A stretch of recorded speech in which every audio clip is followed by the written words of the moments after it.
New rules for returning travelers. It is mandatory for those coming back to British Columbia. The consequences at the border if you don't have a plan for self-isolation. Tributes pour in for BC's youngest COVID victim. He's not answering my phone calls or texts, and I said, oh Lord, please don't tell me. His widow makes an emotional appeal on behalf of their 4-year-old daughter.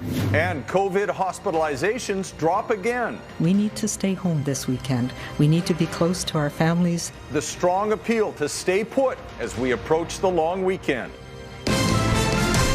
You're watching Global BC. This is Global News Hour at 6. Good evening and thanks for joining us. Encouraging new numbers in the fight against the COVID-19 pandemic in this province. They come as BC braces for what could be a critical few days ahead with the long weekend and a nice stretch of weather on the way. Dr. Bonnie Henry revealing today we have 45 new cases for a total of 1,336, and sadly, 5 additional people have succumbed to the virus. As Keith Baldry reports, health officials are urging all of us to stay the course, resist the tempting weather, and continue to bend the curve, not the rules. We need to stay home this weekend. Consider that an order, not a polite request from BC's top doctor. It's not the time to go to some of our smaller or more remote communities where the services may not be available to support you or to support the community should this virus be introduced into those communities. While there's a steady climb in new confirmed COVID-19 cases, hospitalizations continue to drop, now down to 138. The number in intensive care is also dropping, down to 61, and the recovery rate continues to rise, now sitting at 838.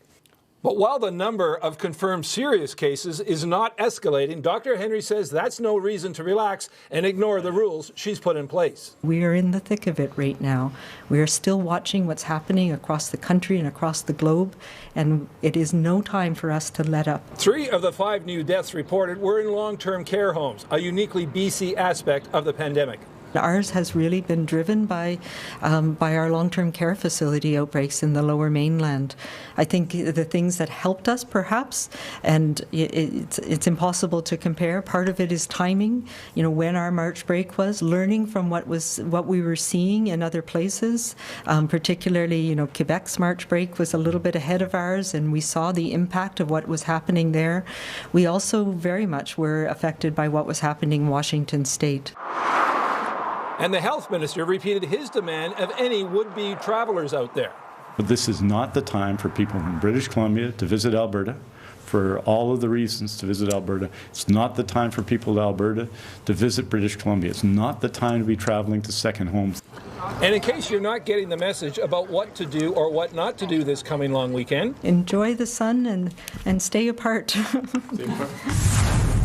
All right, we'll bring in Keith Baldry live now. 3 of the 5 deaths today, Keith, are connected to long-term care homes.